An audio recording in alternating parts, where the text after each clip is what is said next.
Good morning, adventurers. My name is Ben, and welcome to a morning show where I sit around, drink some tea, and talk about D&D. First up for T&D today, we have the Dead People Team mug. Again, one of my favorites, one of the oldest ones I've got. And inside of it, we have some Tension Tamer, just because I wanted it.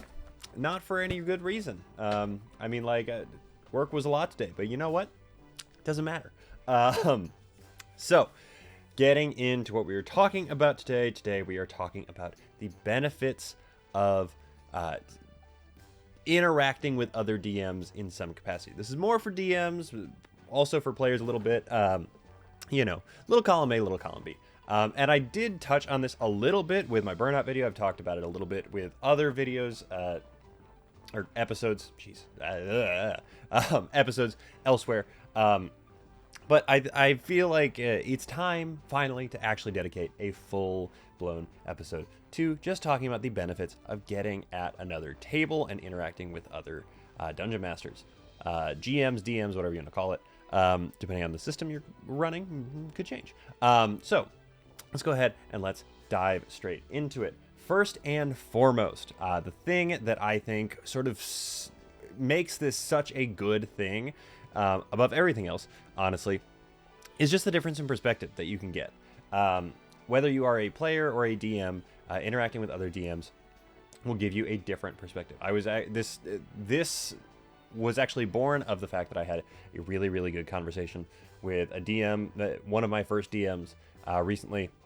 We were catching up, and we were talking about our different games, and we were throwing things back and forth at each other, and both of us were like, wow, you thought of that? Like, wow, that's really cool. And so just the fact that you are getting another perspective, period, at all, is, of course, one of the most helpful pieces of interacting with another DM at all.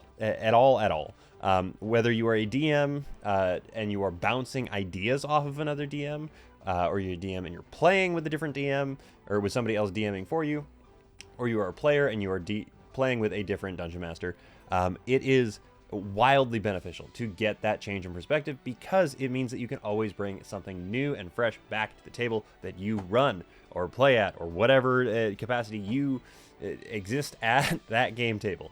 It means that you get to bring back something fun, something fresh, and something that maybe nobody else around the table has seen before. In this conversation, we were talking about some of the incredible storytellers that we have gotten to play with, including DMs and players that we get to play around. And we were talking about how just sometimes you're just sitting there in awe. You feel like you're dragging behind, even though you are the one there who's usually sitting behind the screen. You just suddenly feel like you're behind the 8-ball almost, because the caliber that these people bring to the table is just so phenomenal. The different perspectives they bring to the table is so phenomenal. And so just getting to sit and watch or play or talk to somebody else about it is a phenomenal benefit to your game. And that's just even speaking with them in general. There's nothing about that is like it doesn't even necessitate having a different game going on. So that is really sort of like the chief thing to take away from this video episode. If you stopped watching, listening right there, that you would have gotten my biggest point. The next one sort of goes, really all of it sort of goes hand in hand with that. That's why it's the biggest point. But the next one is that you genuinely learn things from these other people. Instead of just like gaining new perspective, getting some freshness in your brain, you can straight up learn stuff from people. Like, obviously your first DM teaches you a lot. Watching DMs on the internet teach you a lot. Playing with different people, bouncing around, teaches you a lot. Playing for different people teaches you a lot. But like, sometimes you don't realize the things that you are picking up without even like processing it. In fact, one of my favorite things that I saw, I don't want to call it an interview because I don't think it was an interview. I think it was just sort of like a roundtable conversation. But Abria Iyengar, one of the top DMs on the internet right now, was at a roundtable with Brennan, and it might have been the EXU roundtable with Matt there too. But in it, she said that Brennan had taught her one of the best things that she had ever learned, and she took it and ran with it, and it's something that she uses. It's something that I use now too because I love it. It was the "you don't see" phrase that Brennan throws around all the time. As the characters are doing something, you're describing, you're narrating, you're running through everything that they're seeing, everything they're doing, you're making them feel awesome, and then they wrap up the scene, and then you go, and what you don't see is this happening. So that the players know that it's there. The players know what's coming. The players know what is ticking in the background. But the characters are just going to be as surprised. A really, really fantastic use of this is in sort of an instantaneous turnaround thing as well. So if the players are existing in the world, they're walking through, we'll say, a dungeon. They're going down a tunnel, and they're checking for traps, making their way around here. They're so focused on checking for traps, they're making all these investigation checks, whatever you have them do, saying, okay, you guys arrive at the end of the tunnel, and before you see, and you describe this massive room that they have come to. And then you say, what you don't see is the assassin behind you as he takes his blade and slips it up through the back of your ribs. The instantaneous shock value of, oh my god, what? And if they go, what do you mean we didn't see it? What do you mean we were doing so well? They were looking for traps. They were focused on looking for traps. They were so zeroed in. So that mechanic is so great, and that mechanic is something that you don't pick up unless you see someone else doing it necessarily, or maybe you did pick it up and you are giving it to other people. But largely it is something that people will pick up from seeing or hearing other people do it. So just the amount of things that you can learn, even the greatest DMs on the planet right now are going around saying, I learned this thing from you. I learned this thing from you. And it shows how amazing it can be just to be able to play with some of these other people. Because everybody's got their own DMing style. It is a weird hodgepodge of every Dungeon Master you have ever respected, essentially. And a little bit of the ones you didn't. You try and throw things in there that you swore to yourself you would never do as a DM. I think I said that backwards. You have made corrections based on people that you saw do it badly. That's what I'm going for there. Not that you are doing those bad things. You saw somebody do something, you went, yeah, I'm never going to do that, and you made the correction to never do that. That's what I'm going for. But you learn from these people. You learn, you pick up things. You get all those little extra bits, which again wraps back around to you get this new perspective. There is so much information to be shared there that you have to sit down and you have to have lengthy conversations, like series and series of conversations, long campaigns, long games with these people to get through every little inch of their DMing style.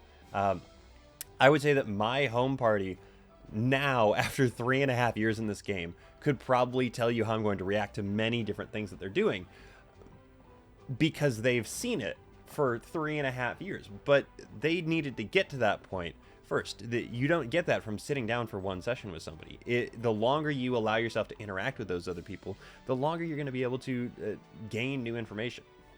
And building off of that and building off of the first point, you also you can craft better stories by doing it. You can craft better characters, you can craft better stories, you can craft better settings, whatever it is that you are in D&D for. Like whatever the thing that you are here to do, you can do it better if you spend time interacting with other people who are creating the same thing. This actually extends down to other players too. Not just at the DM level. It comes all across the player sphere. It comes across the RPG writer sphere. It comes across the story writer sphere. It comes across the video game sphere. Any creative that you are interacting with in some capacity can help you write a better story, write a better character, write a better whatever it is that you need to do. Because just getting that outside perspective is invaluable. I have somebody that I met on the internet, Miss Brooklyn Tuesday, the evil queen of Dungeons and Dragons sometimes. she is the one that I turn to if I'm like, hey, I need some help with it. She's so good at world building. Her world building is immaculate. It is pristine. It's phenomenal. And I love it. Every time I get hung up on a world thing, I go and I tap her in, and I'm like, hey, I really need some help with this. It's been a little while since we've done that. I haven't done a whole lot of world building recently, but like knowing that I have that other perspective to go to if I need it is invaluable. It is so, so, so important because genuinely, I would not be able to do some of the things I know how to do without people like that, without these other DMs that I interact with. I would say my players, but my players know exactly what they've done in helping me build the world because they are the ones that are actively contributing to it. I will sit down with a couple of DMs for a while, or I'll just shoot some texts off or some messages on Discord off, and then it just the ideas rain down, and you can kind of like cherry pick the ones that you like. You don't have to use every single one. You can go, I want that one and I want that one. And the collaboration effort on it makes it so much better than it could ever be as a solo project. And that is such a beautiful thing about this game. It's different than writing a book because you have the inherent collaboration with the party in there, in addition to the fact that you have the inherent collaboration of actually having to talk to people sometimes about it. It's not just a solo run all the way through something. Having to involve other people makes your story better. It just does. Even if it comes in the form of somebody giving you no good ideas. If somebody sits down and you hate every single idea that they throw out at you, you've eliminated all of those ideas as possibilities for the way that it's going to go for you. And you can start actively planning ways to avoid going down those paths. So even when you feel like you didn't get something from somebody, you still got something one way or another. As long as they were somewhat involved in the conversation, you successfully got something. And oh, it's so good. I'm, as most of you guys know, if you've been paying attention to me on the internet really at all, I work in live production. I work in theater. So the entire process being collaborative is something I'm super used to. It's something I really love. It's a thing I'm a huge fan of. And so the fact that Dungeons and Dragons has that same sort of support engine in there is something that I find just genuinely invaluable. I know who to go to if I need help with a homebrew. I know who to go to if I need help with world building. I know who to go to if I need help with a monster. And I know who to go to if I need help in counterbalancing. And those lists overlap a lot of the times because I respect every single DM I have on those lists to an immaculate degree. And really, every single player I have on that list, I respect to an immaculate degree. The players that I get to play alongside, I will tap for information almost as much as I tap the DMs for information because the players that I'm playing alongside usually are not playing in a different campaign that I have, which means that I can ask them about things. I can run things by them. I can do, this, that, and the other with them to help inform things that are going on over there. And so the collaboration is so good. So sit down with other DMs, sit down with other players, sit down with other Dungeons and Dragons players, please God, and just talk to them. And like, if I have not driven home enough the idea that I think this is the best idea in the world, essentially, I would be shocked if you could successfully do so and then walk away from one of those interactions without going, yeah, that was definitely not a waste of time. That was a really, really good use of my afternoon. That was a really fantastic use of my time here. Because it's so, I can barely put it into words, honestly. It's so good. So I know that was like kind of soapboxy. I appreciate you guys humoring me through it, but it's something that I think is important. It's something that I did in the last 24 hours, and I wanted to like really sort of put that one back out into the world there. So anyway, that's everything I have to talk to you guys on that. Getting into the shows that we have today. It is Friday, which means we have, in no particular order, Mayhem D&D, Off the Rails, Oxventure, Just Roll With It, The Strings of Fate, Rolling with Difficulty, World of Low, The Crown DM, and Coming Together Naturally. Tomorrow, we have Dice Funk and Strange Hungers, and then Sunday we have Super Idols, Roll For Your Life, Grinning Griffin, Dungeon Drunks, Library of Nightmares, The Chaos Brigade, Rise of the Forsaken, Chromatic Dice, The Stratcast, High Rollers, and Tabletop Notch. Go check them out. Let them know that I sent you. Get some D&D in your weekend, guys. Like, it's a good weekend for it. I feel it in my bones, even if I'm not going to be able to play this weekend. It feels like a really good one. But yeah, that is everything I have to talk to you guys about today. So, thank you guys so very much for making me part of your morning routine. I really do appreciate it. And thank you so much in particular to my patrons. You guys are the ones that make this show possible. If you're interested in becoming a patron, check out the link in the episode description here. Yeah, that is all of it. So, with all that said, don't forget, everybody, drink tea, play D&D, and keep on rolling.